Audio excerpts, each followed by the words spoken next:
Olá, gente, Shalom, Shalom. Hoje nós estamos aqui para falar sobre Davi, um homem segundo o coração de Yahuwah Elohim, um homem que até hoje tem estampado na bandeira de Israel o seu símbolo, a Maguen Davi, o escudo de Davi, a estrela de Davi.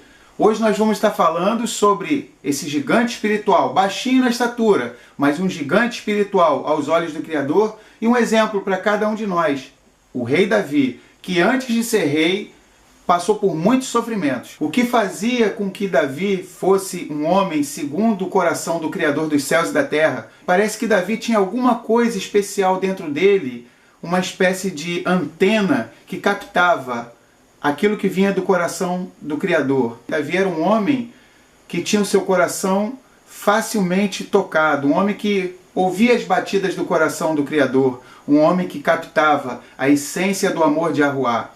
Ele sentia, na verdade, aquilo que já estava ocorrendo dentro do coração do Criador. Davi tornou-se o maior de todos os reis de Israel. Nas mãos de Davi, a nação de Israel, composta de 12 tribos, finalmente tornou-se unificada.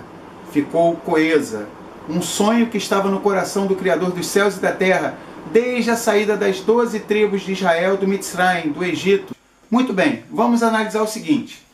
O seu começo não foi lá grandes coisas. Talvez você tenha tido um começo que não tenha sido muito promissor. Talvez o seu começo tenha sido algo assim desastroso, catastrófico. Talvez a sua vida tenha começado muito ruim. Como aquelas corridas de Fórmula 1 que você sai mal, mas no fim da corrida você chega em primeiro lugar. Muito bem, vamos analisar Davi, o 8º filho, o mais desprezado, tanto pelos seus irmãos como pelo seu pai. Mas o que fazia desse homem, Davi, um homem tão grande aos olhos do Criador e tão admirado e respeitado por todas as pessoas? Talvez você esteja pensando, ele tinha muita confiança, muita fidelidade. Outros talvez pensem, ele era um grande guerreiro. Talvez você se lembre de grandes lutadores da atualidade, Bruce Lee, Anderson Silva e outros.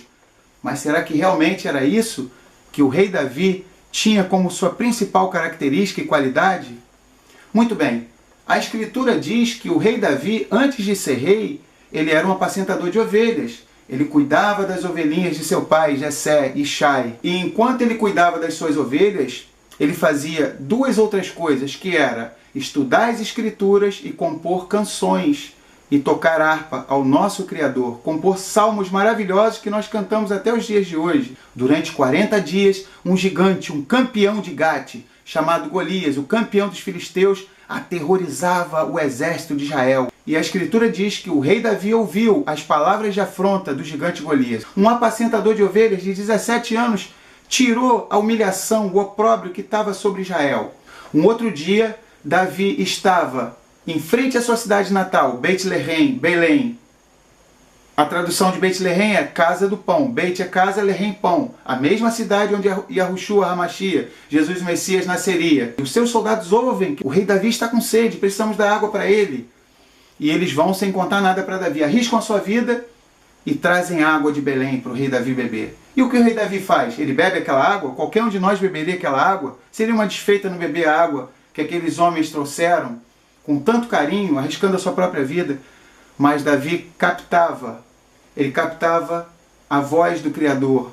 Ele ouvia a batida do coração do Criador e ele pensou, eu não sou digno de beber essa água. Vocês poderiam ter morrido, custou o sangue de vocês.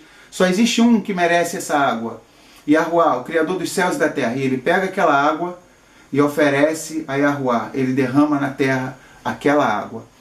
Essas características de Davi, únicas, transformaram ele num homem segundo o coração de Elohim. É por isso que Davi é uma referência. Ele sentia a batida do coração do Criador. Um outro dia, ele percebeu que a casa do Criador dos céus e da terra, o tabernáculo, era em tendas. Era muito simples e aquilo doeu no coração dele. E ele ficou incomodado. Como que a minha casa pode ser mais luxuosa do que a casa do Criador? E ele chamou o profeta Natã e contou o seu sonho de construir uma casa para o Criador dos céus e da terra. E por causa disso, o Criador ficou tão comovido porque ele disse, eu nunca ordenei que vocês construíssem uma casa para mim em algum lugar fixo. Mas porque houve isso no seu coração, nunca vai faltar a você, Davi, um descendente seu que se assente no trono. E por causa disso também, O rei Davi adquiriu o mérito de que dele viesse o Messias. É por isso que Yahushua, Jesus, além de ser o leão da tribo de Judá, é a raiz de Davi, o filho de Davi, a brilhante estrela da manhã. Mas não era só isso que fazia de Davi um homem gigante espiritual, segundo o coração do Criador. Davi, quando cuidava de ovelhas, estava sendo treinado sem saber para cuidar das 12 tribos de Israel, de todo o povo do Criador. Bom, ele certa vez livrou uma ovelha de um leão, outra vez de um urso, e o Criador lá do céu percebeu, bom, se esse rapaz faz isso para salvar a vida de uma ovelha, imagina o que ele não vai fazer quando ele cuidar do meu povo. É esse homem que eu quero, para cuidar do meu povo Israel. Então, mesmo Davi sendo um homem da tribo de Judá, ele sempre procurava cuidar do interesse das 12 tribos, de todo o povo de Israel. Ele sempre se considerava um israelita. Muito bem, eu quero trazer uma palavra para você pensar. Nós temos que voltar para Israel, mas você deve estar pensando, sou brasileiro, acho bonito Israel, tenho até vontade de ir lá um dia, conhecer a história e tal, mas eu não tenho nada a ver com Israel. Voltar-se para Israel significa entender que o nosso Messias é um israelita da tribo de Judá. O nosso Criador escolheu Israel para que fosse luz para as nações. O nosso Criador ama todas as pessoas de forma igual. E ele diz em Romanos capítulo 11 que aqueles que se aproximam do Messias de Israel, eles são enxertados na oliveira, que é Israel, a instituição que ele criou aqui na face da terra. Eu gostaria que você refletisse um pouquinho comigo. Vamos prestar atenção numa coisa. Um livro parou nas nossas mãos, chamado Escritura Sagrada, também conhecido como Bíblia. Esse livro, do Gênesis ao Apocalipse, do Bereshit ao Guiliana, conta a história do povo de Israel. Muito bem, nós precisamos nos voltar para a origem, conhecer as Escrituras no original, entendermos que o nosso Criador não muda, do Gênesis até o Apocalipse, ele é o mesmo, ele não muda, ele é perpétuo. Um dia, 1000 anos, 1 milhão de anos, 1 bilhão de anos, 1 trilhão de anos para ele é a mesma coisa. Não existe nada velho nem novo para ele. O que era, diz Salomão, vai voltar a ser, não tem nada novo. O nosso Criador não muda. Ele tem uma maneira de agir, uma maneira de pensar, do Gênesis ao Apocalipse. Ele é bom do princípio ao fim. A minha mensagem final para você é a seguinte: que tal nós sermos parecidos com Davi, segundo o coração do Criador? Pararmos de olhar um pouquinho para o nosso umbigo e perceber que o Criador, ele olha para o interesse de todo o seu corpo, da sua congregação, da sua carral, da sua sinagoga, da sua igreja. Ele olha para todos, ele vê um corpo. Muitas vezes nós ficamos pensando só no nosso próprio problema, na nossa própria vida, e a gente se torna, vamos dizer assim, egoístas. A vida não é só a gente ficar olhando para o nosso umbigo, para o nosso problema.